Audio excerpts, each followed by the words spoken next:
this is the ground level of the village of Sambisari. Now, let me show you the ancient temple they found. And you can see that that is the ancient temple. And it's about 50 feet below the ground level of the village of Sambisari. This is the ancient temple called Chandi Sambisari. And how old is this temple? Archaeologists say this temple was built in the 9th century. That means it is 1,200 years old. But locals say that this temple could be 10 times older than this estimate. That means this temple could have been built 12,000 years ago. Let's go take a look and see what's inside.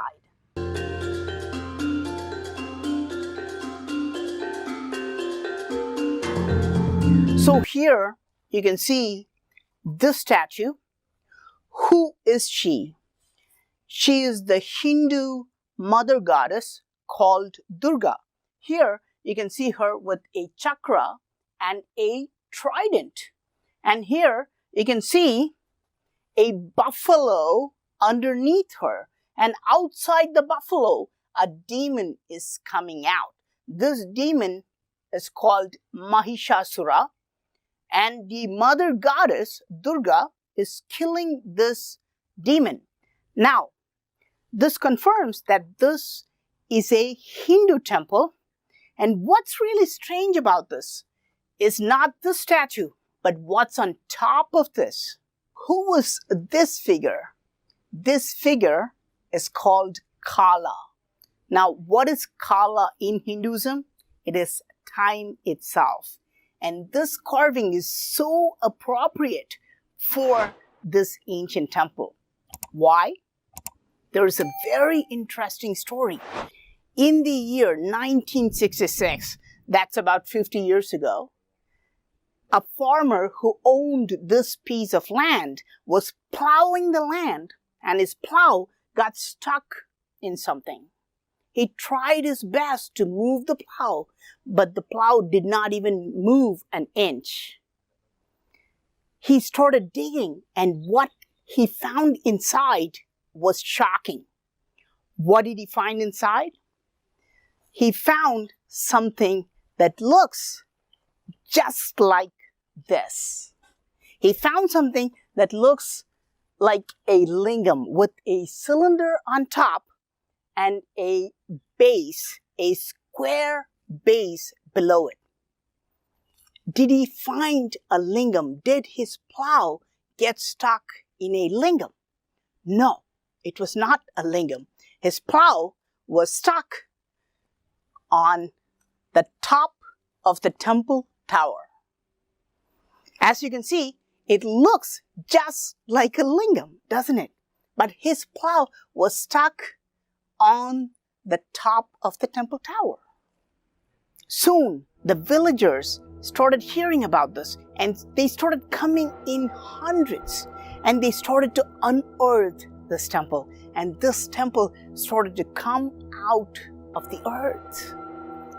And the Indonesian government got wind of this, and they came in and said, this is a national treasure. This is an amazing ancient temple that belongs to the government, and took this piece of land. Or at least they wanted to take this piece of land from the farmer. The farmer did not want to give this piece of land to the government. Why? Because he said this was the land of golden yield, meaning he was able to cultivate rice 3 times a year. And in this piece of land that was right above the temple, the crops were always growing 3 times any other piece of land. So he was getting a triple yield, a golden yield in this piece of land. So he did not want to give this piece of land to the government. but he had to give it to the government. Now, it's said that villagers always wondered why this piece of land gave a golden yield. How was it able to return 3 times the crops of a normal land? Was there something special about this land? And is it possible that the statues in this temple are somehow responsible for the golden yield? Let's look at this statue. Now, this is Lord Ganesha, and here you can see him sitting in a comfortable position. If you see below, he's actually seated on a lotus flower, and on his crown you can see the crescent moon. But this is not the important part. The important part of this area is again Kala, the time itself.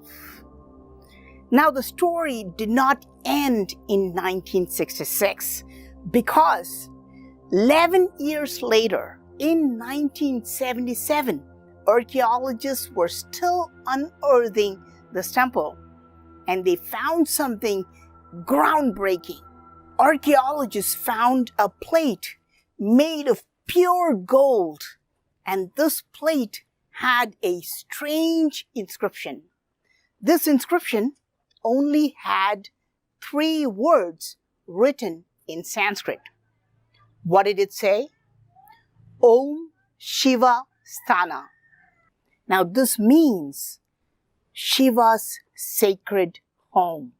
This is very rare in the history of Indonesia because inscriptions themselves are very rare in Indonesia. You normally do not see inscriptions, and even if you do see inscriptions, you will only find inscriptions written on stone. But this one was found on a golden plate and buried in the temple. Why were these words carved on a plate made of pure gold? And what is the meaning of this cryptic phrase, the sacred home of Lord Shiva? Now, let's go inside the main chamber of this temple and see what we can find.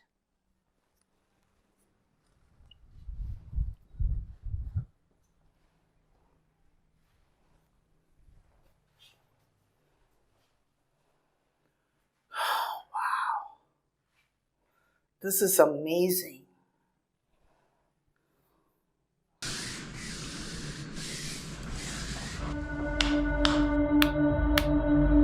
There's definitely something strange about this one.